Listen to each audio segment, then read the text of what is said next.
हमने standard 9th में elements के बारे में पढ़ते हुए ये देखा था कि एलिमेंट्स को हम बेसिकली 3 कैटेगरीज में कैटेगराइज कर सकते हैं। मेटल्स, जो कि नॉर्मली हार्ड होता है, जिससे कि हम वायर्स बनाते हैं इलेक्ट्रिसिटी कंडक्ट करने के लिए, जिसका मेल्टिंग बॉइलिंग पॉइंट बहुत हाई होता है, जो कि बहुत शाइनी होता है। इस तरह के एलिमेंट्स को मेटल्स कहा जाता है। उसी तरह से नॉन मेटल्स भी होता है और मेटलॉइड्स भी होता है। तो आज के इस वीडियो में हम मेटल्स और नॉन मेटल्स के कुछ बेसिक प्रॉपर्टीज के बारे में बात करेंगे और कुछ एक्सेप्शंस के बारे में बात करेंगे, फिजिकल प्रॉपर्टीज के बारे में बात करेंगे। तो सबसे पहले मेटल्स, इसकी कुछ प्रॉपर्टीज के बारे में बात करने से पहले कुछ एग्जांपल्स देख लेते हैं, जैसे कि gold, silver, copper, iron, mercury. ये सब मेटल्स का एग्जाम्पल है। मेटल्स का प्रॉपर्टीज की अगर बात करें तो सबसे पहले हम बात करेंगे कि मेटल्स जो है वो बहुत ही शाइनी होता है, जिसे कि लास्टर कहा जाता है। ये लास्ट्रस होता है, चमकीला होता है।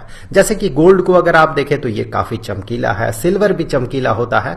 इसीलिए जो ऑर्नामेंट्स होता है वो ऑर्नामेंट्स गोल्ड सिल्वर से बना हुआ होता है। इसका कलर की अगर बात करें तो ये नॉर्मली सिल्वरी ग्रे कलर का जैसे कि सिल्वर होता है, और गोल्डन येलो कलर का जैसे कि गोल्ड होता है। इस तरह के कलर्स का होता है।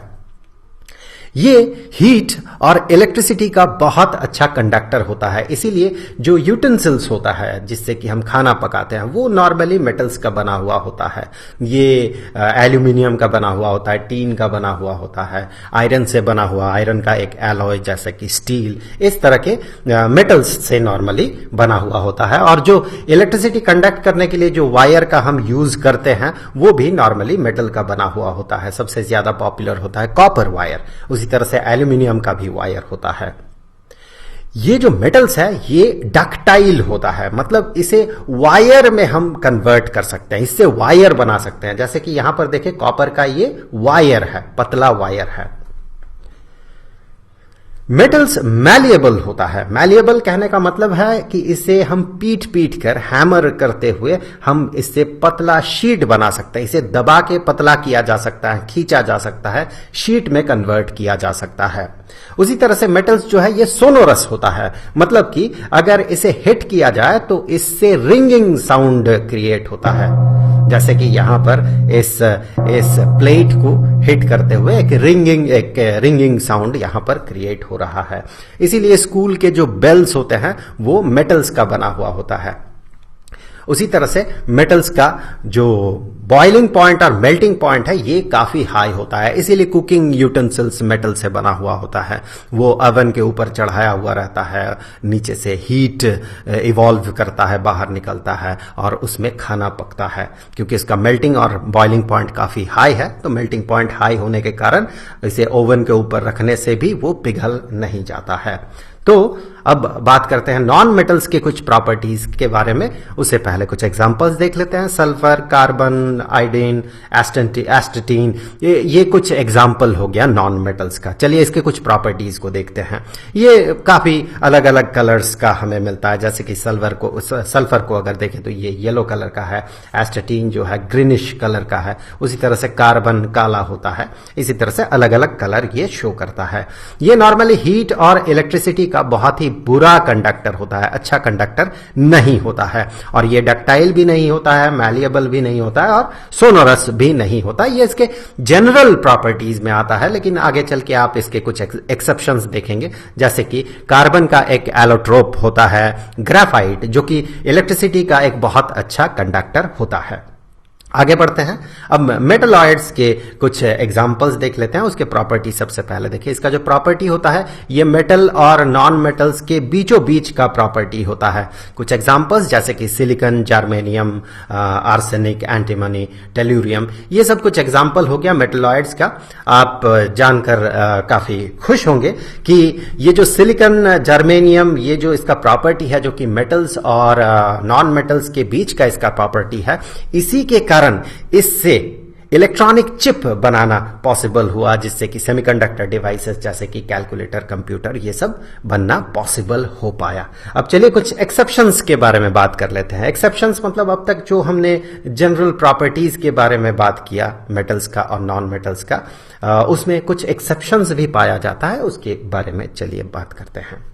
सबसे पहले तो देखिए, जैसे कि हमने देखा कि मेटल्स जो है ये नॉर्मली सॉलिड फॉर्म में मिलता है, लेकिन मर्क्यूरी भी एक मेटल है जो कि रूम टेम्परेचर में लिक्विड फॉर्म में हमें मिलता है। उसी तरह से हमने ये भी देखा कि मेटल्स का मेल्टिंग पॉइंट हाई होता है, फिर भी मर्क्यूरी जो है ये रूम टेम्परेचर में लिक्विड फॉर्म में रहता है। सो मेल्टिंग पॉइंट हाई होने के बावजूद कुछ कुछ मेटल्स है जिसका मेल्टिंग पॉइंट लो होता है, जैसे कि इससे पहले हमने मर्क्यूरी देखा। उसी तरह से गैलियम और सीजियम का भी मेल्टिंग पॉइंट बहुत लो होता है, इतना लो होता है कि अगर अपने हाथ में आप गैलियम सीजियम को रखें तो फिर ये उसी टेम्परेचर के कारण जितना हीट आपके हाथ से इस मेटल तक पहुंचेगा उसी हीट से ये पिघल जाएगा, उसी टेम्परेचर में ये मेल्ट कर जाएगा। अब देखिए आयोडीन जो है ये एक नॉन मेटल है, लेकिन ये काफी लस्ट्रस होता है, ये काफी शाइनी होता है। यहां पर आयोडीन का एक इमेज आप देख रहे हैं, तो यहां पर देखिए ये काफी शाइनी है। अब आगे बढ़ते हैं। हमने ये बात किया था कि जो नॉन मेटल्स होता है ये इलेक्ट्रिसिटी का अच्छा कंडक्टर नहीं होता है, लेकिन अगर कार्बन के दो एलोट्रोप्स की बात करें, अलग अलग फॉर्म में कार्बन मिलता है, जैसे कि एक हो गया डायमंड एक फॉर्म में मिलता है और उसी तरह से ग्रेफाइट इसका एक दूसरा फॉर्म है, तो आप ये जानते होंगे कि डायमंड जो है ये हार्डेस्ट नेचुरल सब्सटेंस है, काफी काफी काफी ज्यादा हार्ड होता है। नॉन मेटल होने के बावजूद ये काफी ज्यादा हार्ड होता है, इवन ये हार्डेस्ट नेचुरल सब्सटेंस है। और ग्रेफाइट हमने इससे पहले ये देखा था, ये पढ़ा था कि नॉन मेटल्स जो है इलेक्ट्रिसिटी का बैड कंडक्टर होता है, लेकिन ग्रेफाइट नॉन मेटल होने के बावजूद ये इलेक्ट्रिसिटी का एक बहुत ही अच्छा कंडक्टर होता है। एल्कली मेटल्स जैसे कि लिथियम, सोडियम, पोटेशियम ये बहुत सॉफ्ट होता है। हमने पहले क्या बात किया था कि मेटल्स जो है ये काफी हार्ड होता है, लेकिन उसमें भी कुछ एक्सेप्शंस है, जैसे कि एल्कली मेटल्स ये लिथियम, सोडियम, पोटेशियम, इन्हें नाइफ से काटा जा सकता है, छुरी से काटा जा सकता है। यहां पर आप एक एनिमेशन देख सकते हैं, यहां पर एक आप वीडियो देख सकते हैं यहां पर कि किस तरह से यहां पर सोडियम को नाइफ से, छुरी से काटा जा रहा है। सो मेटल होने के बावजूद ये काफी सॉफ्ट होता है। लिथियम, सोडियम, पोटेशियम जो एल्कली मेटल्स है ये काफी सॉफ्ट होता है। मेटल्स को जब जलाया जाता है, एयर में जब उसे जलाया जाता है, तो वो किस तरह का रिएक्शन वहां पर होता है, आज के इस वीडियो में हम यही देखने वाले हैं। बेसिकली ये ऑक्सीजन के साथ रिएक्ट करता है। तो यहां पर सबसे पहला डेमोन्स्ट्रेशन जो हम देखने वाले हैं, यहां पर ये एक मैग्नीशियम रिबन है। इस मैग्नीशियम रिबन को हम लोग बर्न करेंगे, यहां पर कैंडल के लाइट में हम इसे बर्न करेंगे। तो देखिए किस तरह का एक ब्राइट फ्लेम बन रहा है और इस तरह से ये मैग्नीशियम पूरी तरह से जल गया। यहां पर जो रिएक्शन हो रहा है मैग्नीशियम के साथ ऑक्सीजन के रिएक्शन में, मैग्नीशियम ऑक्साइड बन रहा है। यहां आपको जो दिख रहा है ये मैग्नीशियम ऑक्साइड है। तो मेटल्स ऑक्सीजन के साथ रिएक्ट करके जब उसे गर्म किया जाता है या फिर जलाया जाता है, तो जब रिएक्शन होता है तो उसी मेटल का वो ऑक्साइड बनाता है, मेटालिक ऑक्साइड बनाता है। चलिए एक और एग्जांपल देख लेते हैं। यहां पर हम लोग कॉपर को गर्म करेंगे, ये रहा थोड़ा सा कॉपर। अब हम लोग क्या करेंगे, इसे बर्न कर देंगे और फिर थोड़ी देर बाद, गरम करने के बाद थोड़ी देर बाद क्या होगा कि उसके ऊपर एक काला रंग का कोटिंग पड़ जाएगा। ये कॉपर ऑक्साइड का कोटिंग है। कॉपर ऑक्सीजन के साथ रिएक्ट करके कॉपर ऑक्साइड बना रहा है। ये जो काला दिख रहा है आपको, ये कॉपर ऑक्साइड है। मेटल ऑक्सीजन के साथ इसी तरह से रिएक्ट करता है। कुछ कुछ मेटल्स बहुत तेजी से रिएक्ट करता है ऑक्सीजन के साथ, जैसे कि सोडियम। सोडियम को जब उसमें फ्लेम से उसे गर्म किया जाता है तो फिर सोडियम में बहुत ही बेहतरीन एक रिएक्शन होता है। वो रिएक्शन आपको यहां पर दिख रहा है। यहां पर सोडियम दो तरह से ऑक्सीजन के साथ रिएक्ट करता है। एक तो सोडियम ऑक्सीजन के साथ रिएक्ट करके सोडियम ऑक्साइड बनाता है, और एक दूसरे तरीके से वो रिएक्ट करता है और सोडियम पर ऑक्साइड बनाता है। इसी तरह से आयरन भी रिएक्ट करता है, आयरन भी जलता है, ऑक्सीजन के साथ वो रिएक्ट करता है जल के। लेकिन नॉर्मली आयरन का एक रड लेकर अगर आप उसे जलाएंगे या गर्म करेंगे तो वो जलेगा नहीं। लेकिन अगर आयरन के फिलिंग्स लिया जाए या आयरन डस्ट लिया जाए तो फिर उसमें हमें बहुत ही एक स्पार्कलिंग इफेक्ट दिखता है। जैसे कि यहां पर देखिए किस तरह से ये फुलझड़ी की तरह जल रहा है। देखिए यहां पर आयरन डस्ट को गर्म किया गया और वो ऑक्सीजन के साथ इस तरह से वो रिएक्ट कर रहा है और इस तरह का स्पार्कलिंग इफेक्ट हमें दिख रहा है। तो आयरन ऑक्सीजन के साथ रिएक्ट करके यहां पर फेरिक ऑक्साइड बनाता है Fe2O3। तो इस तरह से मेटल्स ऑक्सीजन के साथ रिएक्ट करता है। लेकिन आप याद रखें कुछ कुछ मेटल्स ऐसे भी हैं जो कि ऑक्सीजन के साथ बिल्कुल रिएक्ट नहीं करता है, जैसे कि गोल्ड हो गया, जैसे कि सिल्वर हो गया, ये सब ऑक्सीजन के साथ बिल्कुल रिएक्ट नहीं करता है।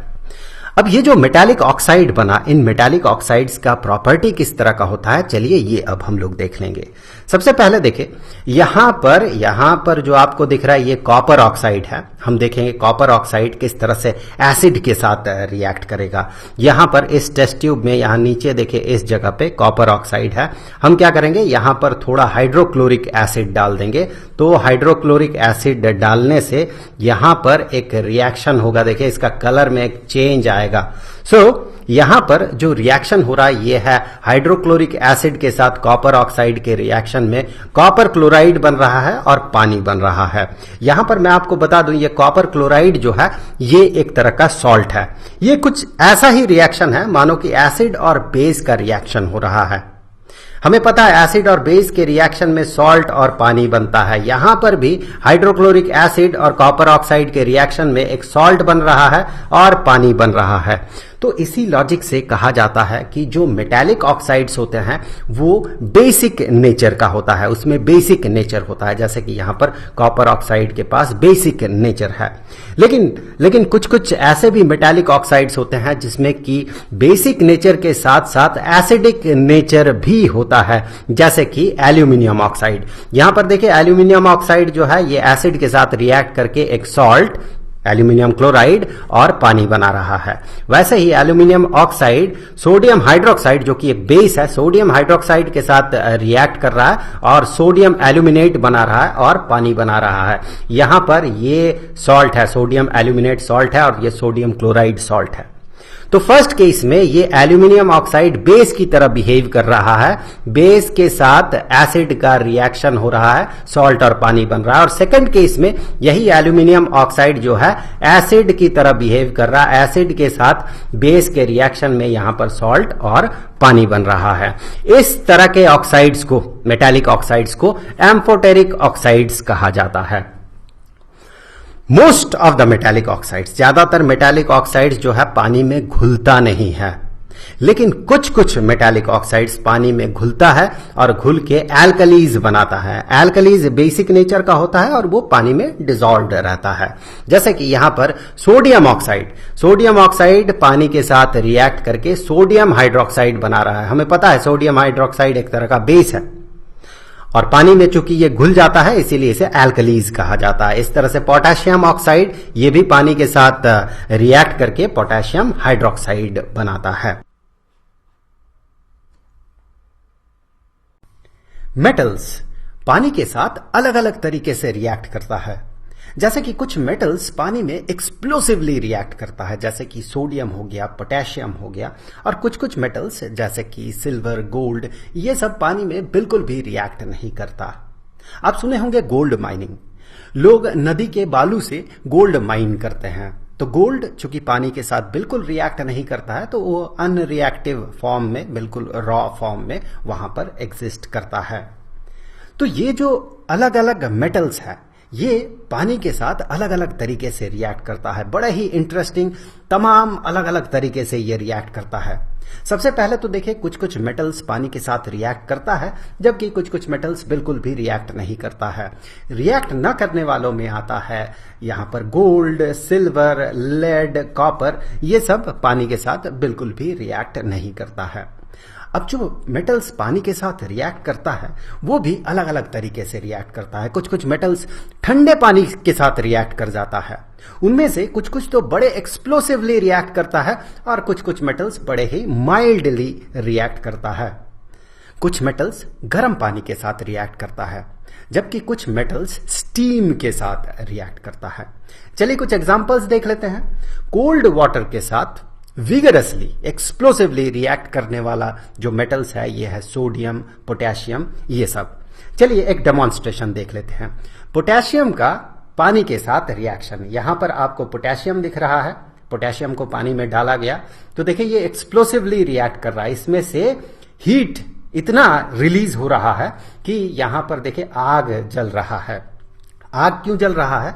क्योंकि इस प्रोसेस में, इस रिएक्शन में हाइड्रोजन गैस रिलीज होता है। वो हम लोग रिएक्शन भी आगे चल के देखेंगे। तो हाइड्रोजन गैस रिलीज होता है और इस रिएक्शन में बहुत सारा हीट भी जनरेट होता है। तो वो हीट क्या करता है? हाइड्रोजन को इग्नाइट करता है। हाइड्रोजन एटमॉस्फेयर के ऑक्सीजन के साथ रिएक्ट करने के लिए एक इग्निशन चाहिए होता है, एक इनिशियल एनर्जी चाहिए होता है। वो एनर्जी, ये चूंकि एक्सोथर्मिक रिएक्शन है और साथ ही साथ हाइड्रोजन इवॉल्व कर रहा है, तो वही एनर्जी हाइड्रोजन को बर्न करता है। इसीलिए यहां पर आपको आग दिख रहा है। अब कुछ कुछ मेटल्स जो है ये कोल्ड वाटर के साथ रिएक्ट तो करता है, लेकिन माइल्डली रिएक्ट करता है, जैसे कि कैल्शियम। चलिए डेमोन्स्ट्रेशन देख लेते हैं। यहां पर जो है ये आप देख रहे हैं कैल्शियम डाला गया इस पानी में। ये देखिए कैल्शियम है, ये इसे डाला गया। देखिए ये बहुत ज्यादा विगरसली यहां पर रिएक्शन नहीं हो रहा, माइल्ड रिएक्शन हो रहा है।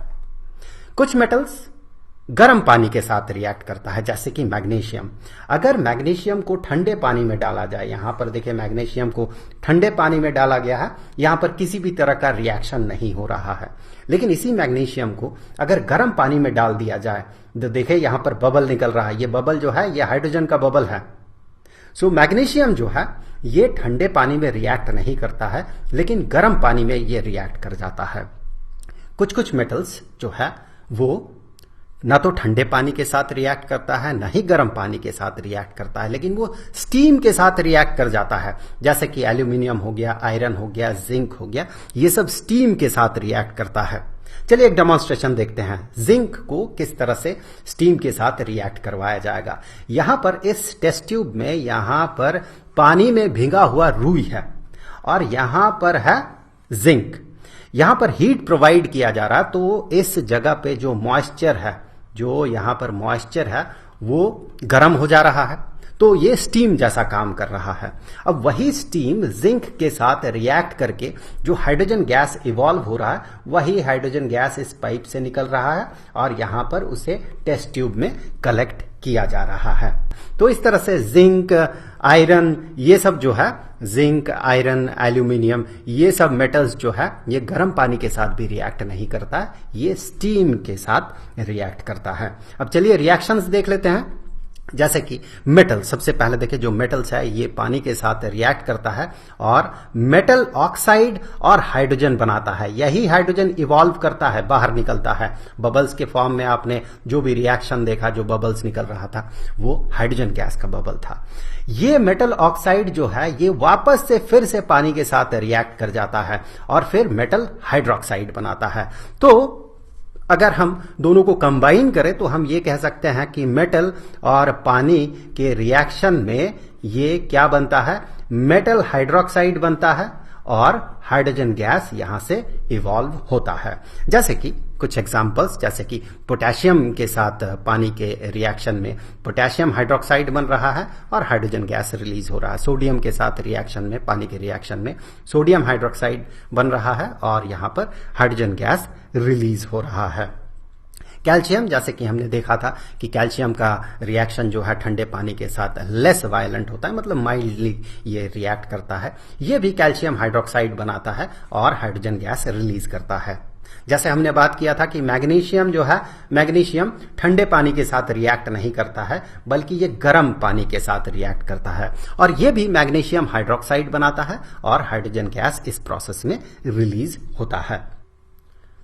अब जैसे कि हम लोगों ने बात किया था कि एल्यूमिनियम, आयरन, जिंक, ये सब ना तो कोल्ड वाटर ना ही हॉट वाटर के साथ रिएक्ट करता है, बल्कि ये स्टीम के साथ रिएक्ट करता है। यहां पर देखिए एल्यूमिनियम के साथ पानी के रिएक्शन में एल्यूमिनियम ऑक्साइड बन रहा है और हाइड्रोजन गैस रिलीज हो रहा है। आयरन के साथ रिएक्शन देखें, यहां पर भी आयरन का एक ऑक्साइड बन रहा है और हाइड्रोजन गैस रिलीज हो रहा है। और हमने ये भी बात किया था कि लेड, कॉपर, सिल्वर, गोल्ड जैसे मेटल्स जो है ये पानी के साथ बिल्कुल भी रिएक्ट नहीं करता है। यहां पर इन 3 टेस्ट ट्यूब्स में हमारे पास डाइल्यूट हाइड्रोक्लोरिक एसिड है। इस पहले टेस्ट ट्यूब में हम जिंक डस्ट डालेंगे। देखिए रिएक्शन हो रहा है यहां पर और बबल फॉर्म कर रहा है। ये जो बबल है, ये बबल हाइड्रोजन का बबल है। इस रिएक्शन में हाइड्रोजन गैस रिलीज होता है। अब इस दूसरे टेस्ट ट्यूब में हम एक आयरन नेल, लोहे की कील डालेंगे। इसमें रिएक्शन होगा, थोड़ा समय लग रहा है। अब देखें रिएक्शन शुरू हो गया। यहां पर भी बबल फॉर्म कर रहा है। यहां भी जो रिएक्शन हो रहा है इसमें हाइड्रोजन गैस इवॉल्व हो रहा है। अब इस तीसरे टेस्ट ट्यूब में हम कॉपर का वायर डालेंगे। यहां पर आप ध्यान दें, कॉपर डाइल्यूट हाइड्रोक्लोरिक एसिड के साथ रिएक्ट नहीं कर रहा है, सो कोई बबल फॉर्म नहीं कर रहा है। अब चलिए इन रिएक्शंस का इक्वेशन देख लेते हैं और यह भी जान लेंगे कि जिंक और आयरन के केस में हाइड्रोजन इवॉल्व हो रहा है और कॉपर के केस में क्यों हाइड्रोजन इवॉल्व नहीं हो रहा है। तो फिर यहां पर जिंक और आयरन के साथ डाइल्यूट हाइड्रोक्लोरिक एसिड के रिएक्शन में दोनों ही केस में, जिंक के साथ और आयरन के साथ दोनों ही केस में देखिए हाइड्रोजन गैस जो है ये रिलीज हो रहा है। लेकिन कॉपर के साथ ये रिएक्ट नहीं करता है। एसिड जो है ये कॉपर के साथ रिएक्ट नहीं करता है, वैसे अलग तरीके से रिएक्ट करता है, लेकिन रिएक्ट करके ये हाइड्रोजन गैस इवॉल्व नहीं करता है। डाइल्यूट हाइड्रोक्लोरिक एसिड के साथ ये कॉपर बिल्कुल भी रिएक्ट नहीं करता है। अब सिर्फ हाइड्रोक्लोरिक एसिड के साथ ही बाकी जो मेटल्स है उनका रिएक्शन होता है, ऐसी बात नहीं है, बल्कि सल्फ्यूरिक एसिड के साथ भी इस तरह का रिएक्शन होता है, हाइड्रोजन गैस इवॉल्व होता है। जैसे कि जिंक के साथ सल्फ्यूरिक एसिड के रिएक्शन में यहां पर देखिए हाइड्रोजन गैस रिलीज हो रहा है, आयरन के साथ रिएक्शन में हाइड्रोजन गैस रिलीज हो रहा है, एल्यूमिनियम के साथ रिएक्शन में हाइड्रोजन गैस रिलीज हो रहा है। इस तरह से आप और भी बहुत बहुत एग्जाम्पल ढूंढ सकते हैं। अब सवाल यह है कि कॉपर के साथ ये रिएक्ट क्यों नहीं करता है। तो आंसर हमें मिलता है रिएक्टिविटी सीरीज में कि कौन कितना रिएक्टिव है, कौन मेटल कितना रिएक्टिव है। तो यहां पर एक देखिए आपको लिस्ट मिलेगा, यहां पर लिस्ट देख लिया आप, उसे याद रखने के लिए आपको यहां पर निमोनिक मिलेगा। चलिए यहां पर लिस्ट में आते हैं। सबसे पहले आप यहां पर हाइड्रोजन को देखिए। हाइड्रोजन से ऊपर मतलब हाइड्रोजन से ज्यादा रिएक्टिव जो भी मेटल्स है वो जब एसिड के साथ रिएक्ट करता है उस समय वो हाइड्रोजन गैस रिलीज कर पाता है, इस हाइड्रोजन को वो डिस्प्लेस कर पाता है। ये आपने acid basis and salts chapter में आपने पढ़ा था। तो वही हाइड्रोजन को रिलीज करेगा जो हाइड्रोजन से ज्यादा रिएक्टिव हो। हाइड्रोजन से नीचे जो मेटल्स यहां पर है इस लिस्ट में, ये एसिड के साथ रिएक्ट करके हाइड्रोजन गैस रिलीज नहीं कर सकता है, मतलब हाइड्रोजन को डिस्प्लेस नहीं कर सकता है। तो यही रीजन है कि कॉपर डाइल्यूट हाइड्रोक्लोरिक एसिड के साथ रिएक्ट नहीं कर रहा था। अब एक बहुत ही इंटरेस्टिंग बात कि जब मेटल नाइट्रिक एसिड के साथ रिएक्ट करता है उस समय वो हाइड्रोजन गैस को रिलीज नहीं कर पाता है। इसके पीछे रीजन ये है कि ये जो नाइट्रिक एसिड है, ये नाइट्रिक एसिड एक बहुत ही अच्छा ऑक्सीडाइजिंग एजेंट है। ये क्या करता है, हाइड्रोजन को ऑक्सीडाइज करके पानी में कन्वर्ट कर देता है। इसीलिए यहां पर हाइड्रोजन इवॉल्व नहीं होता, हाइड्रोजन रिलीज नहीं होता है जब नाइट्रिक एसिड के साथ मेटल्स का रिएक्शन होता है। लेकिन इसमें भी कुछ एक्सेप्शंस है, जैसे कि मैग्नीशियम, मैंगनीज, ये सब जब नाइट्रिक एसिड के साथ रिएक्ट करता है तो उस समय ये हाइड्रोजन रिलीज कर पाता है। ये बड़ा ही इंटरेस्टिंग कहानी है। चलिए एक बार देख लेते हैं क्या होता है। सबसे पहले तो आप देखिए ये जो नाइट्रिक एसिड है, इस नाइट्रिक एसिड का टेंडेंसी क्या है। इस नाइट्रिक एसिड का टेंडेंसी है कि जो हाइड्रोजन गैस रिलीज होने वाला था उसे वो पानी में कन्वर्ट कर देता है, क्योंकि ये नाइट्रिक एसिड बहुत अच्छा ऑक्सीडाइजिंग एजेंट है। ये ऑक्सीजन इसके साथ जोड़ देता है और खुद रिड्यूस्ड हो जाता है। अब देखिए यहां पर मैग्नीशियम और मैंगनीज के केस में क्या होगा। मैग्नीशियम हो या मैंगनीज हो, इस केस में क्या होगा, ये बहुत ही अच्छा रिड्यूसिंग एजेंट है, मतलब ऑक्सीजन को रिमूव कर सकता है। तो ये रिड्यूसिंग एजेंट जो है ये पानी से ऑक्सीजन को रिमूव करके यहां ये हाइड्रोजन में कन्वर्ट कर सकता है। तो देखिए दो अलग अलग तरीके का काम हो रहा है। नाइट्रिक एसिड का टेंडेंसी है हाइड्रोजन को पानी में कन्वर्ट करना, मैग्नीशियम मैंगनीज का टेंडेंसी है इस पानी को वापस से हाइड्रोजन में कन्वर्ट कर देना। लेकिन होगा क्या अल्टीमेटली, ये क्या है, ये ऑक्सीडाइजिंग एजेंट है HNO3, और ये क्या है, ये रिड्यूसिंग एजेंट है। अब वही प्रिवेल करेगा जिसका स्ट्रेंथ ज्यादा होगा। नाइट्रिक एसिड ज्यादा ऑक्सीडाइजिंग है या फिर मैंगनीज ज्यादा रिड्यूसिंग एजेंट है, इस पे डिपेंड करेगा फाइनली क्या इवॉल्व करेगा। तो ये मैंगनीज और मैग्नीशियम ये बहुत ज्यादा रिड्यूसिंग एजेंट है, बहुत स्ट्रांग रिड्यूसिंग एजेंट है।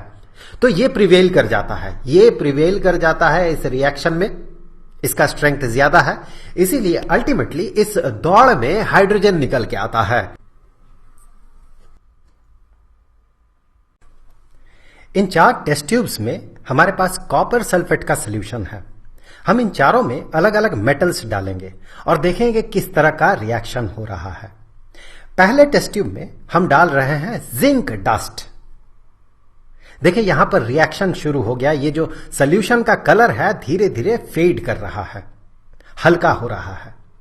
अब इस दूसरे टेस्ट ट्यूब में हम लोग कुछ लोहे की कील, आयरन नेल डालेंगे। हमने डाल दिया। यहां पर रिएक्शन होगा, लेकिन यहां पर अभी रिएक्शन विजिबल नहीं है, धीरे धीरे रिएक्शन होगा यहां पर। अब तीसरे टेस्ट ट्यूब में हम डालेंगे सिल्वर का एक ऑर्नामेंट, चांदी। यहां पर आपको किसी भी तरह का रिएक्शन नहीं दिखेगा। अब इस चौथे टेस्ट ट्यूब में हम डाल रहे हैं सोने का एक ऑर्नामेंट, गोल्ड ऑर्नामेंट। यहां भी आपको कोई रिएक्शन नहीं दिखेगा। चलिए कुछ देर इंतजार कर लेते हैं। अब आप देखिए यहां पर इन दोनों में, देखिए इसमें और इस टेस्ट ट्यूब में, इन दोनों टेस्ट ट्यूब्स में आप देखिए तो आपको कॉपर सल्फेट का जो सॉल्यूशन है, इस सॉल्यूशन का जो कलर है ये फेडेड नजर आएगा, हल्का हो गया कलर। क्यों? क्योंकि यहां पर रिएक्शन हो रहा है। जबकि इस चांदी का जो ऑर्नामेंट है और ये गोल्ड ऑर्नामेंट जो है, इन 2 टेस्ट ट्यूब्स में जो डाला गया, यहां पर किसी भी तरह का रिएक्शन नहीं हो रहा। तो सिल्वर और गोल्ड यहां पर रिएक्ट नहीं कर रहा, लेकिन जिंक और आयरन यहां पर कॉपर सल्फेट के साथ रिएक्ट कर रहा है। ऐसा क्यों हो रहा है? चलिए देख लेते हैं। सबसे पहले तो रिएक्शन देखते हैं। जिंक के साथ कॉपर सल्फेट के रिएक्शन में जिंक सल्फेट बन रहा है और कॉपर यहां से डिस्प्लेस्ड हो रहा है। आपने फर्स्ट चैप्टर में पढ़ा होगा डिस्प्लेसमेंट रिएक्शन, ये वही रिएक्शन है। जिंक आ रहा है, यहां पर कॉपर को ये डिस्प्लेस कर रहा, हटा रहा है और सल्फेट के साथ ये जुड़ रहा है। सिमिलरली आयरन के केस में भी आप यही पाएंगे। आयरन यहां पर आ रहा है, इस कॉपर को डिस्प्लेस कर रहा है, देखिए डिस्प्लेस्ड कॉपर, और ये फेरस सल्फेट बना रहा है। तो फिर यहां पर जो सिल्वर है और जो गोल्ड है वो रिएक्ट क्यों नहीं करता है? इसका जवाब हमें रिएक्टिविटी सीरीज में मिलता है कि कौन सा मेटल कितना रिएक्टिव है, इसी पे इसका जवाब छिपा हुआ है। सबसे पहले तो देखिए ये कॉपर सल्फेट का सॉल्यूशन था, मतलब अगर रिएक्शन होता तो उस मेटल को कॉपर को डिस्प्लेस करना होता। कॉपर सल्फेट कॉपर का ही एक सॉल्ट है, तो कॉपर को वही डिस्प्लेस कर सकता है इस तरह के रिएक्शन में, डिस्प्लेसमेंट रिएक्शन में, जो कि कॉपर से ज्यादा रिएक्टिव हो। यहां पर ऑब्वियसली हाइड्रोजन और कार्बन मेटल नहीं है, लेकिन ये रेफरेंस के लिए दिया हुआ है, बाकी सब मेटल्स है। अब कॉपर से ज्यादा रिएक्टिव मेटल्स कॉपर के ऊपर लिखा गया, ये सब potassium, sodium, calcium, magnesium, aluminium, zinc, iron, tin, lead, ये सब कॉपर से ज्यादा रिएक्टिव है। इसीलिए जब कॉपर सल्फेट सॉल्यूशन में इन मेटल्स को डाला जाता है जो कि इससे ज्यादा रिएक्टिव है, तो वो कॉपर को वहां से हटा देता है और खुद जाके जुड़ जाता है। लेकिन सिल्वर और गोल्ड कॉपर से कम रिएक्टिव है, इसीलिए कॉपर सल्फेट सॉल्यूशन में जब सिल्वर और गोल्ड को डाला जा रहा है तो फिर वो कॉपर को डिस्प्लेस नहीं कर पा रहा है, वहां पर डिस्प्लेसमेंट रिएक्शन नहीं हो पा रहा है, क्योंकि सिल्वर और गोल्ड कॉपर से कम रिएक्टिव है। तो इस रिएक्टिविटी सीरीज को देखकर आप ये तय कर सकते हैं कि किसी मेटल के सॉल्ट के साथ एक दूसरे मेटल को अगर मिला दिया जाए तो वहां पर रिएक्शन होगा या नहीं। या फिर रिएक्शन को देखते हुए भी हम अगर उल्टे तरफ से कहें तो रिएक्शंस को देखते हुए भी हम रिएक्टिविटी सीरीज बना सकते हैं। जैसे कि एग्जांपल के तौर पे मान ले कि 2 मेटल है, एक तो A और दूसरा B। अब इस A मेटल का एक सॉल्ट है, इसके साथ कुछ जुड़ा हुआ है, तो यहां पर ये सॉल्ट बना, उस मेटल का सॉल्ट बना। अगर B के साथ रिएक्ट करके B अगर A को डिस्प्लेस कर पा रहा है देन B A से ज्यादा रिएक्टिव है, लेकिन अगर B A को डिस्प्लेस नहीं कर पा रहा है इसका मतलब B A से कम रिएक्टिव है। सादा नमक यानी कि सोडियम क्लोराइड, यह हार्ड होता है, ब्रिटल होता है और रूम टेम्परेचर में सॉलिड स्टेट में रहता है। साथ ही साथ यह पानी में घुल जाता है और पानी में घुलने के बाद जो सॉल्यूशन बनता है यह सॉल्यूशन इलेक्ट्रिक करंट को अपने से पास होने देता है। आपको पता है ऐसा क्यों होता है?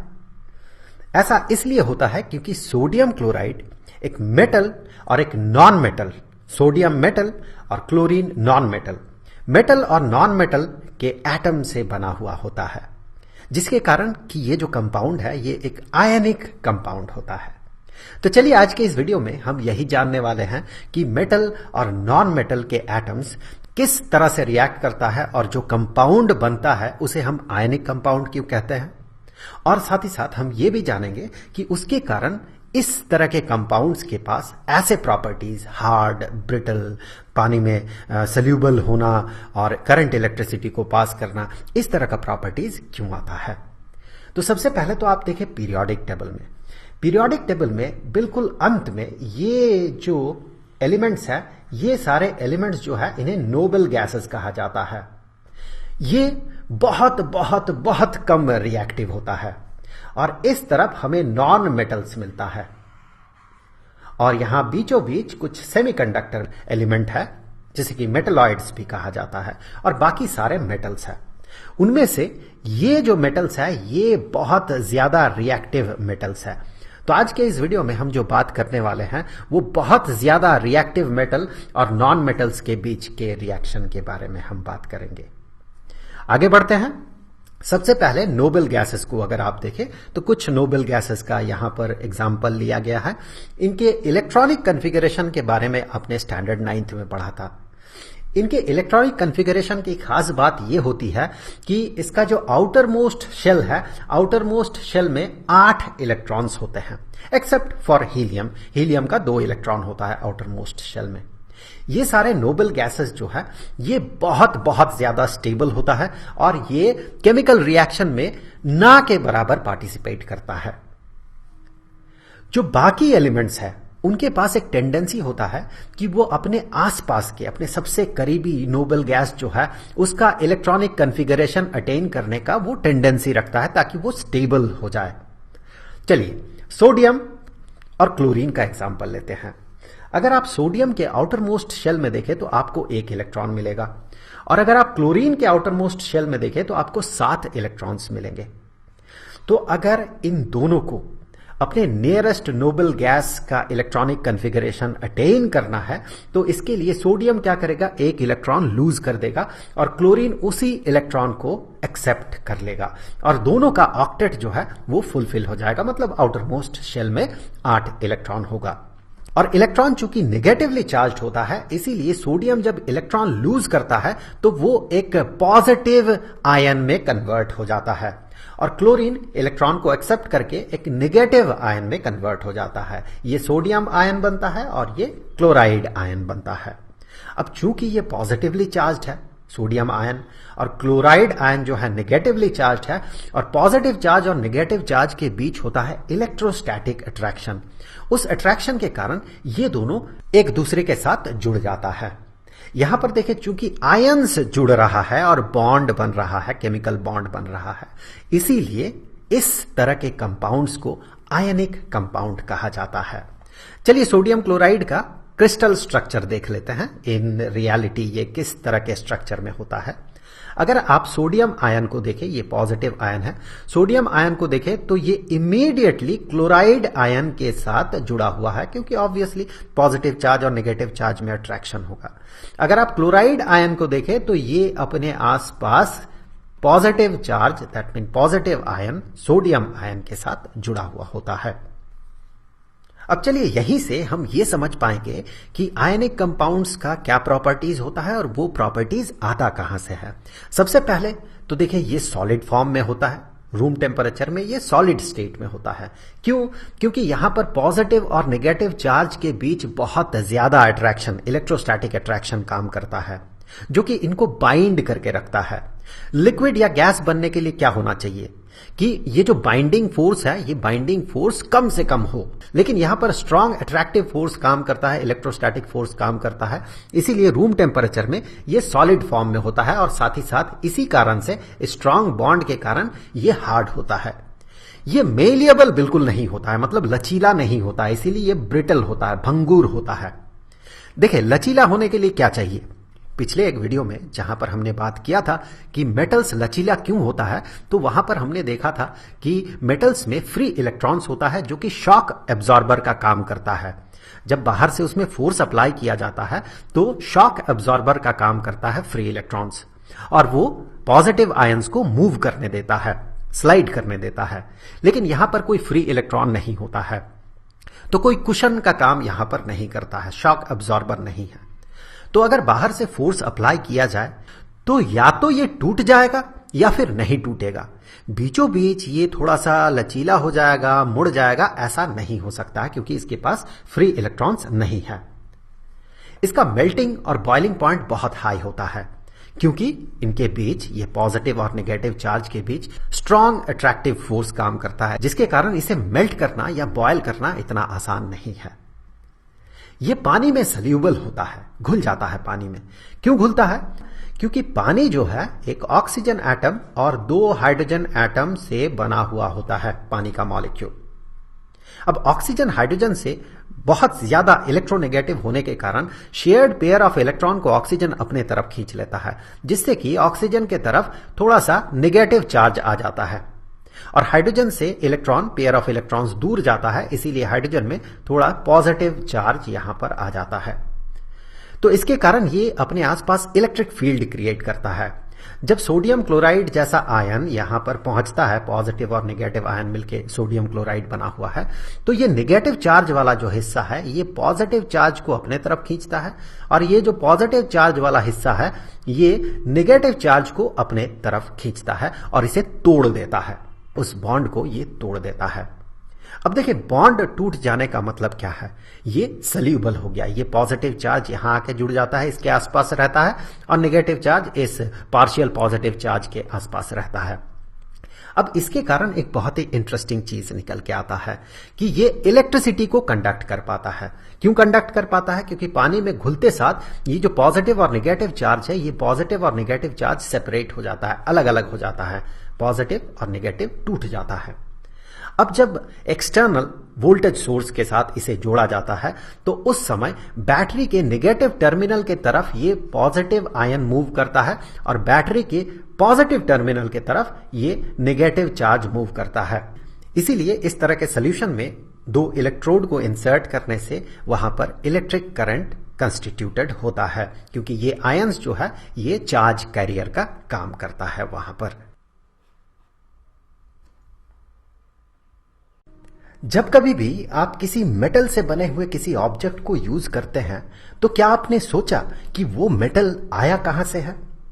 जैसे कि आयरन फैक्ट्री में जो भी आप तामझाम देखते हैं, उस तामझाम के पीछे सिर्फ एक ही कारण है कि आयरन अर्थ में कंपाउंड के फॉर्म में मिलता है। उस कंपाउंड को मेटालिक फॉर्म में या एलिमेंटल फॉर्म में ले आने का प्रोसेस जो है वो उन फैक्ट्रीज में किया जाता है। बेसिकली आयरन जो है ये अर्थ में जो मिलता है ये कंपाउंड के फॉर्म में मिलता है, जिसे कि आयरन ओर कहा जाता है। बाकी मोस्ट ऑफ द एलिमेंट्स वो भी कंपाउंड फॉर्म में अर्थ में मिलता है, जैसे कि बॉक्साइट हो गया एल्यूमिनियम का ओर, उसी तरह से कॉपर का भी ओर मिलता है।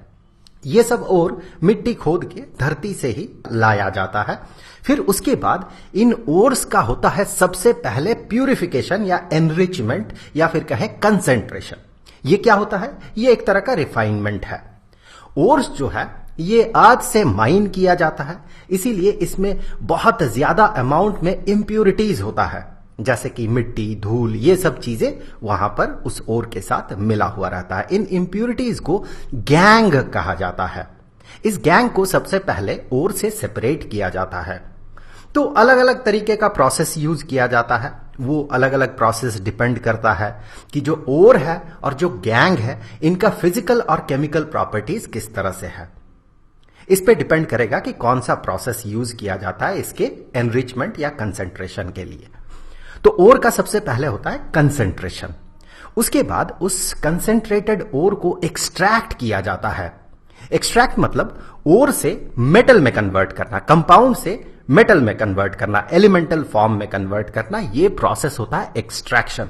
इसके लिए अलग अलग केमिकल फिजिकल प्रोसेसेस यूज किया जाता है, जैसे कि इलेक्ट्रोलाइसिस एक तरह का प्रोसेस है, कैल्सिनेशन रोस्टिंग, रिडक्शन, ये अलग अलग तरीके से इसे जो कंपाउंड है उस कंपाउंड को एलिमेंटल फॉर्म में कन्वर्ट किया जाता है। इनके बारे में थोड़ी देर में हम लोग काफी डिटेल्स में बात करेंगे।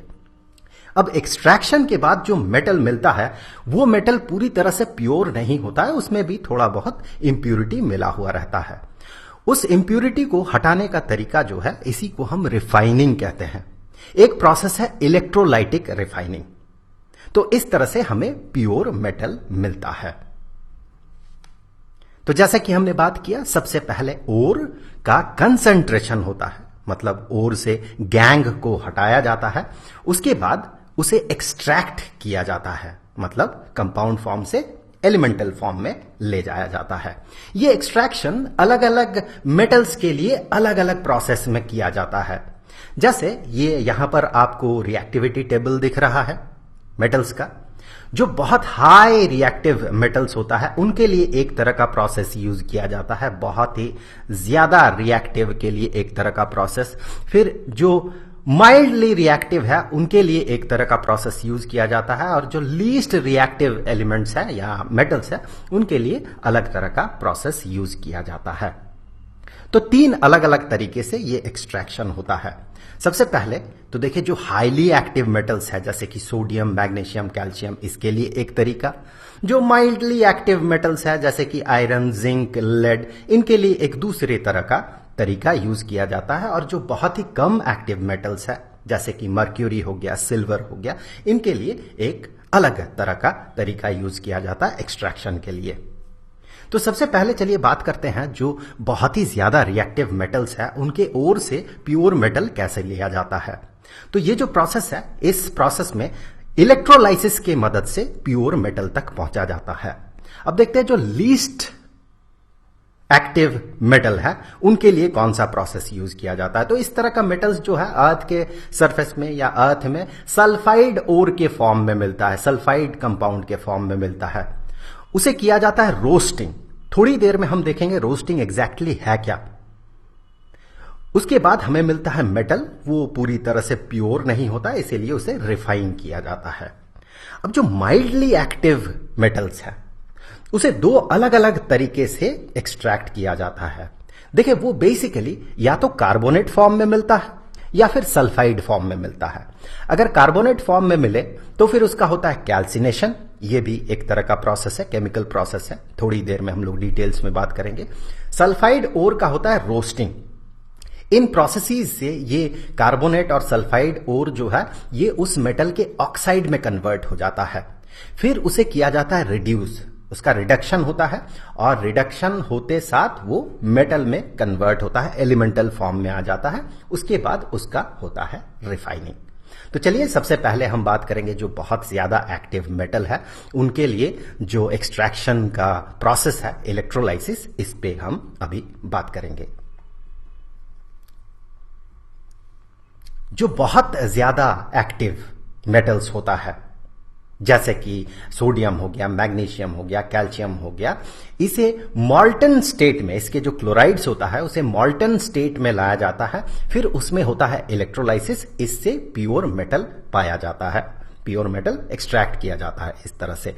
चलिए हम देख लेते हैं इसे किस तरह से किया जाता है। ये मॉल्टन स्टेट में मान ले क्लोराइड है, सोडियम क्लोराइड ही मान ले आप, मॉल्टन स्टेट में सोडियम क्लोराइड है। चलिए कुछ आयंस को हमने यहां पर ड्रॉ कर लिया। ये पॉजिटिव आयन मतलब सोडियम आयन और ये नेगेटिव आयन मतलब क्लोराइड आयन। अब क्या किया जाता है, यहां पर इलेक्ट्रोड, दो इलेक्ट्रोड्स इंसर्ट किया जाता है और उन दो इलेक्ट्रोड्स को बैटरी के साथ, बैटरी के दो टर्मिनल्स के साथ, ये पॉजिटिव टर्मिनल और ये नेगेटिव टर्मिनल, इनके साथ जोड़ दिया जाता है। और फिर इस प्रोसेस में क्या होता है, इलेक्ट्रिक करंट यहां पर कंस्टिट्यूटेड होता है। तो यहां पर चूंकि ये नेगेटिव टर्मिनल है तो इस नेगेटिव टर्मिनल की तरफ ये जो पॉजिटिव चार्जेस है, ये पॉजिटिव चार्जेस अट्रैक्टेड होता है, और ये जो पॉजिटिव टर्मिनल है इसके तरफ ये नेगेटिव चार्जेस जो है इस पॉजिटिव टर्मिनल की तरफ अट्रैक्टेड होता है। और इस तरह से इस टर्मिनल से जो मेटल है, प्योर मेटल है, वो मेटल एक्सट्रैक्ट किया जाता है या उसे गेन किया जाता है। यहां पर ये जो आयन है, ये आयन इलेक्ट्रॉन को यहां से गेन करता है और इलेक्ट्रॉन को गेन करके प्योर मेटल में कन्वर्ट हो जाता है। फिर इसे हम लोग एक्सट्रैक्ट कर लेते हैं। तो इस तरह से जो हाईली एक्टिव मेटल्स है, इलेक्ट्रोलाइसिस के प्रोसेस से उसे एक्सट्रैक्ट किया जाता है। अब आते हैं दूसरे तरीके में, दैट मीन जो माइल्डली एक्टिव मेटल्स है उनके लिए किस तरह का प्रोसेस हम यूज करेंगे। तो सबसे पहले देखें, दो तरह का ओर होगा, एक तो कार्बोनेट और दूसरा सल्फाइड। कार्बोनेट अगर हुआ तो उसका होगा कैल्सिनेशन, सल्फाइड ओर अगर हुआ तो उसका होता है रोस्टिंग। इन दोनों प्रोसेसेस से कार्बोनेट और सल्फाइड ओर जो है ये उस मेटल के ऑक्साइड में कन्वर्ट हो जाता है। फिर उस ऑक्साइड को रिड्यूस किया जाता है, कार्बन के प्रेजेंस में गर्म किया जाता है तो वो रिड्यूस्ड हो जाता है और वो मेटल में मतलब एलिमेंटल फॉर्म में वो कन्वर्ट हो जाता है। फिर उसका होता है रिफाइनिंग। तो इस तरह का मेटल जो कि रिएक्टिविटी सीरीज में बीचों बीच है, जैसे कि आयरन, जिंक, लेड जो है ये मॉडरेटली रिएक्टिव होता है और ये सल्फाइड और कार्बोनेट के फॉर्म में हमें नेचर में मिलता है। चूंकि ऑक्साइड फॉर्म से इसे एक्सट्रैक्ट करना आसान होता है, इसीलिए सल्फाइड और कार्बोनेट ओर को सबसे पहले ऑक्साइड फॉर्म में कन्वर्ट किया जाता है। उसके बाद उसे किया जाता है रिड्यूस, उसका होता है रिडक्शन। चलिए देखते हैं किस तरह का प्रोसेसेस हम यहां पर यूज करते हैं। तो एक बार फिर से देख लेते हैं, कार्बोनेट से कैल्सिनेशन होते हुए ऑक्साइड, सल्फाइड से रोस्टिंग होते हुए ऑक्साइड और फिर वहां से रिडक्शन होते हुए मेटल, जिसका बाद में होता है रिफाइनिंग। रोस्टिंग एक इस तरह का प्रोसेस है जिसे कि हाई टेम्परेचर में एयर के प्रेजेंस में उस सल्फाइड ओर को रखा जाता है, मतलब सल्फाइड ओर को ऑक्सीजन के प्रेजेंस में काफी ज्यादा गर्म किया जाता है। इस प्रोसेस को रोस्टिंग कहा जाता है। जैसे कि जिंक सल्फाइड जो है ऑक्सीजन के प्रेजेंस में अगर इसे गर्म किया जाए तो ये उसके ऑक्साइड फॉर्म में कन्वर्ट हो जाता है। कैल्सिनेशन, जब लिमिटेड अमाउंट ऑफ एयर या फिर एब्सेंस ऑफ एयर में, ऑक्सीजन के एब्सेंस में या बहुत कम अमाउंट में ऑक्सीजन रहे, उस सिचुएशन में अगर हीट किया जाता है तो फिर कार्बोनेट जो है वो ऑक्साइड फॉर्म में कन्वर्ट हो जाता है। मेटल कार्बोनेट मेटल ऑक्साइड में कन्वर्ट हो जाता है। जैसे कि जिंक कार्बोनेट, इसे गर्म किया गया, देखिए कोई ऑक्सीजन वगैरह कुछ नहीं है, गर्म किया गया तो फिर जिंक ऑक्साइड में यह कन्वर्ट हो गया। अब इस ऑक्साइड को क्या किया जाएगा, इस ऑक्साइड को रिड्यूस किया जाएगा। जो मेटल ऑक्साइड है उसे रिड्यूस किया जाएगा, कुछ रिड्यूसिंग एजेंट के साथ उसे गर्म किया जाएगा, जैसे कि कार्बन के साथ उसे गर्म किया जाएगा। देखिए जिंक ऑक्साइड कार्बन के प्रेजेंस में उसे गर्म किया गया तो हमें प्योर मेटल मिला और यहां कार्बन मोनोऑक्साइड इवॉल्व हो जाएगा। कभी कभी डिस्प्लेसमेंट रिएक्शन भी यूज किया जाता है। हाईली रिएक्टिव मेटल्स जैसे कि सोडियम हो गया, कैल्शियम हो गया, एल्यूमिनियम हो गया, इनको यूज किया जाता है डिस्प्लेसमेंट रिएक्शन में। जैसे कि मैंगनीज का जो ऑक्साइड है एल्यूमिनियम के साथ रिएक्ट करवाया जाता है तो प्योर मैंगनीज मिलता है। यहां पर डिस्प्लेसमेंट रिएक्शन हो रहा है, एल्यूमिनियम आ रहा है, मैंगनीज को अलग कर रहा है, ऑक्सीजन के साथ जुड़ रहा है और हमें प्योर मैंगनीज मिल रहा है। तो ये जो रिएक्शन है डिस्प्लेसमेंट रिएक्शन है। साथ ही साथ यहां पर रिडक्शन हो रहा है, इस मैंगनीज डाइऑक्साइड का रिडक्शन हो रहा है क्योंकि ऑक्सीजन उससे अलग हो रहा है और प्योर मैंगनीज हमें मिल रहा है। तो ये प्रोसेस भी अपनाया जाता है। अब देखिए उसके बाद होता है रिफाइनिंग। अब जो तीसरे तरीके का जो सबसे लीस्ट एक्टिव मेटल्स है उनके लिए किस तरह का प्रोसेस यूज किया जाता है वो देख लेते हैं। वो नॉर्मली सल्फाइड के फॉर्म में मिलता है, सल्फाइड ओर होता है उसका होता है रोस्टिंग।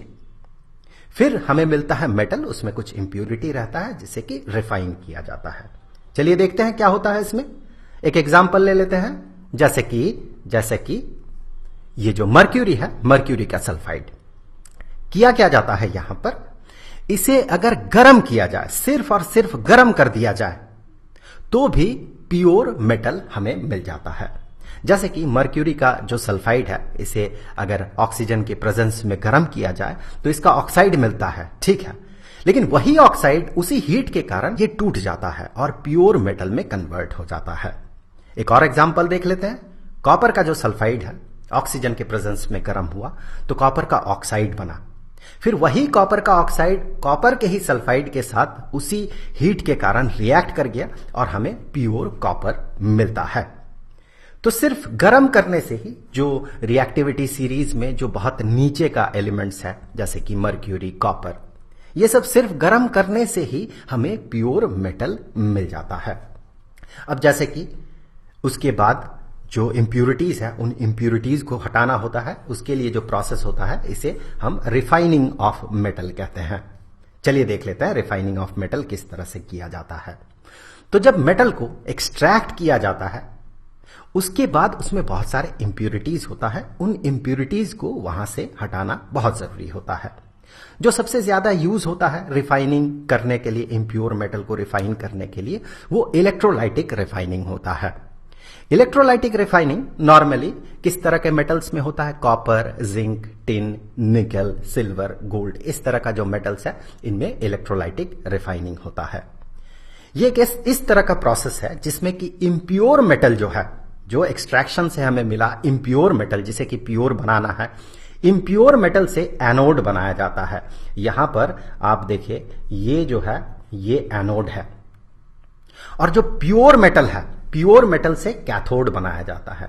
तो ये हो गया प्योर मेटल से। फॉर एग्जांपल कॉपर हम यहां से रिफाइन कर रहे हैं तो कॉपर का यहां पर बार को या कॉपर का रॉड को इंसर्ट किया जाता है, इलेक्ट्रोड की तरह यूज किया जाता है। प्योर कॉपर का रॉड को यूज किया जाता है। और यहां पर एनोड में इम्प्योर कॉपर जो कि एक्सट्रैक्शन से हमें मिला उसे यहां पर यूज किया जाता है। अब देखिए बैटरी के साथ जोड़ देने से, यहां पर की को जोड़ देने से क्या होगा? बैटरी से यहां पर करंट फ्लो करेगा, पूरा सर्किट बन जाएगा। यहां पर इस तरह से मैं इलेक्ट्रॉनिक करंट दिखा रहा हूं। इस तरह से ये इलेक्ट्रॉनिक करंट है, इस तरह से ये इलेक्ट्रॉनिक करंट यहां पर कंस्टिट्यूटेड होगा। तो देखिए क्या होगा यहां जो इम्प्योर मेटल है, इम्प्योर मेटल का जो मेटल का एटम है, जैसे कि कॉपर का एटम जो यहां पर होगा, वो कॉपर का एटम चूंकि ये पॉजिटिव टर्मिनल के साथ जुड़ा हुआ है बैटरी का, वो इलेक्ट्रॉन को डोनेट करेगा। इलेक्ट्रॉन यहां पर डोनेट करेगा और फिर वही आयन में कन्वर्ट हो जाएगा। इलेक्ट्रॉन डोनेट करके ये कॉपर के आयन में कन्वर्ट हो जाएगा और कॉपर के आयन में कन्वर्ट होके ये यहां से बाहर निकल जाएगा। और यही इलेक्ट्रॉन यहां से करंट के फॉर्म में, इलेक्ट्रॉनिक करंट में ड्रॉ कर रहा हूं, करंट के फॉर्म में इस सर्किट में फ्लो करने लगेगा।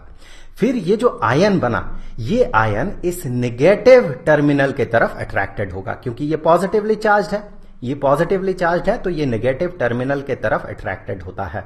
और अट्रैक्टेड होके यहां पर आके वो इलेक्ट्रॉन गेन करता है और इलेक्ट्रॉन गेन करके मेटालिक फॉर्म में या एलिमेंटल फॉर्म में कन्वर्ट हो जाता है।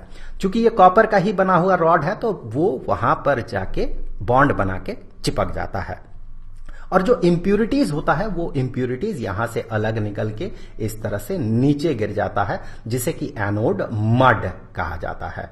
तो इस तरह से इलेक्ट्रोलाइटिक रिफाइनिंग के प्रोसेस से जो इम्प्योर मेटल है उस इम्प्योर मेटल को प्योर मेटल में कन्वर्ट किया जाता है।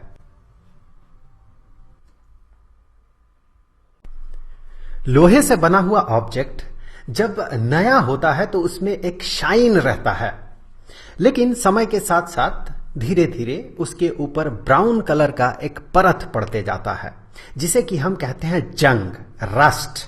इसी तरह से अगर आप सिल्वर को देखें तो सिल्वर भी नए नए में बड़ा शाइनी होता है, लेकिन बहुत दिनों बाद समय के साथ साथ धीरे धीरे उसके ऊपर एक काला परत, एक काला लेयर आने लगता है।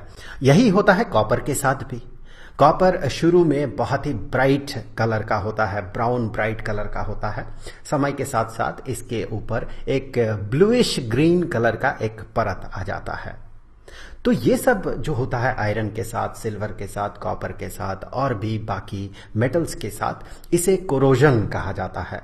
जब कोई मेटल उसके अराउंड जो उसका सराउंडिंग्स है, उस सराउंडिंग्स के मॉइस्चर, एसिड, इन सब के साथ रिएक्ट कर जाता है तो कहा जाता है कि वहां पर कोरोजन हो रहा है। देखिए आयरन मॉइस्ट एयर में लंबे समय तक आयरन को अगर रखा जाए तो ब्राउन फ्लेकी सब्सटेंस वहां से निकलता है, जिसे हम रस्ट या जंग कहते हैं। ये रस्ट मेनली होता है ferric oxide, hydrous ferric oxide, मतलब फेरिक ऑक्साइड तो होता ही है, उसके साथ कुछ पानी के मॉलिक्यूल्स अटैच्ड रहता है, तो ये हाइड्रस फेरिक ऑक्साइड हो गया। उसी तरह से फेरिक ऑक्साइड, हाइड्रोक्साइड भी इसमें रहता है, तो ये दोनों मिलकर बनाता है रस्ट। सिल्वर की अगर बात करें तो सिल्वर एटमॉस्फेयर में प्रेजेंट सल्फर के साथ रिएक्ट कर जाता है और सिल्वर सल्फाइड में ये कन्वर्ट हो जाता है। तो ये काला रंग का जो परत आप देख रहे हैं ये सिल्वर सल्फाइड का है। उसी तरह से कॉपर जो है मॉइस्ट कार्बन डाइऑक्साइड के साथ रिएक्ट कर जाता है और कॉपर कार्बोनेट बनाता है। ये जो आप ब्लूइश ग्रीन कलर का यहां पर परत देख रहे हैं ये है कॉपर कार्बोनेट।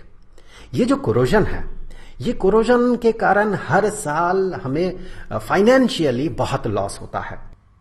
जैसे कि लोहे से बना हुआ जो स्ट्रक्चर्स है जैसे कि ब्रिजेस हो गया, बिल्डिंग्स हो गया, इनमें रस्ट लग जाता है और रस्ट लगने से इसका स्ट्रेंथ कम हो जाता है जिससे कि हमें बहुत बड़ा फाइनेंशियल लॉस होता है। इसे हमें प्रिवेंट करना होता है। तो मेटल के प्रॉपर्टीज पे डिपेंड करता है कि उसे किस तरह से प्रिवेंट किया जाएगा। उसके केमिकल प्रॉपर्टीज, फिजिकल प्रॉपर्टीज पे ये डिपेंड करता है। कुछ बहुत ही कॉमन जो प्रोसेसेस है या मेथड्स है कोरोजन को रोकने का, वो मेथड्स यहां पर आपको दिख रहा है। जैसे सबसे जो कॉमन मेथड है, इजी मेथड है, वो है पेंटिंग, ऑयलिंग, ग्रीजिंग वगैरह वगैरह। थोड़ी देर में हम लोग इन सब पे बात करेंगे। और थोड़ा सा जो कॉम्प्लेक्स मेथड है, थोड़ा सा कठिन मेथड है, उनमें आता है गैल्वेनाइजिंग, क्रोम प्लेटिंग, एनोडाइजिंग और एलॉय बनाना। तो चलिए एक एक करके देख लेते हैं क्या तरीका है। जैसे पेंटिंग, ऑयलिंग, ग्रीजिंग ये आपको पता है। हम लोहे का जब ग्रिल बनाते हैं, गेट बनाते हैं, तो उस समय हम क्या करते हैं, उसमें पेंट कर देते हैं। सबसे पहले पेंट करने से क्या होता है, उसमें एक लेयर, पेंट का लेयर पड़ जाता है। तो उस लेयर का काम यही होता है कि वो मॉइस्ट एयर से आयरन को प्रिवेंट करता है जिससे कि उसमें रस्ट नहीं लगता है। गैल्वेनाइजिंग एक ऐसा प्रोसेस है जिसमें कि जिंक का कोटिंग किया जाता है। नॉर्मली ये आयरन पे या स्टील पे किया जाता है। हॉट डीप गैल्वेनाइजिंग उसका एक प्रोसेस है।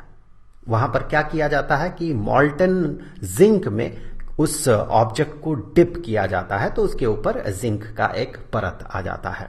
उसी तरह से क्रोम प्लेटिंग भी एक तरीका है कोरोजन को रोकने का। क्रोम प्लेटिंग में क्रोमियम का एक लेयर उस ऑब्जेक्ट के ऊपर लगाया जाता है।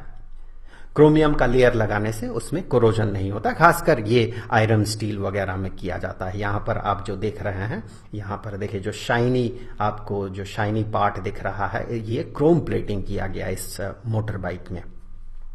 उसी तरह से एनोडाइजिंग भी एक मेथड होता है कोरोजन रोकने का। एनोडाइजिंग में किया जाता है, ये खासकर एल्यूमिनियम में किया जाता है मेनली। इसमें आर्टिफिशियल पैसिवेशन किया जाता है। आप पूछेंगे पैसिवेशन क्या है, तो देखिए जब एल्यूमिनियम होता है तो एल्यूमिनियम में एक ऑक्साइड का लेयर बन जाता है। ऑक्सीजन के साथ वो रिएक्ट करता है और ये Al2O3 का लेयर बन जाता है एल्यूमिनियम के ऊपर, जो कि उसे आगे कोरोड होने से रोकता है।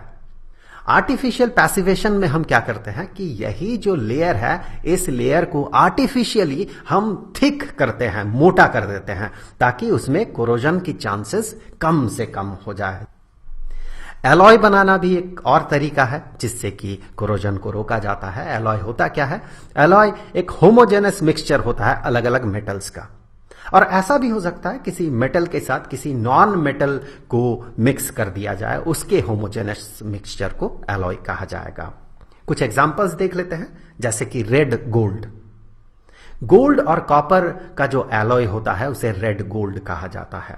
व्हाइट गोल्ड और सिल्वर का जो एलॉय होता है उसे व्हाइट गोल्ड कहा जाता है। स्टार्लिंग सिल्वर और कॉपर का जो एलॉय है इसे स्टार्लिंग सिल्वर कहा जाता है। स्टील, आयरन के साथ कार्बन का एलॉय बनाने से वो स्टील बनता है। ये स्टेनलेस स्टील नहीं है, ये सिर्फ स्टील है। स्टेनलेस स्टील कैसे बनता है, आयरन के साथ क्रोमियम, निकेल वगैरह को मिला देने से वहां पर स्टेनलेस स्टील बनता है। स्टेनलेस स्टील का जो खास प्रॉपर्टी ये है, नाम से ही आप समझ रहे हैं स्टेनलेस, मतलब उसमें रस्टिंग नहीं होता है। क्यों नहीं होता है, कौन रोकता है रस्टिंग से, क्रोमियम उसे रस्टिंग से रोकता है।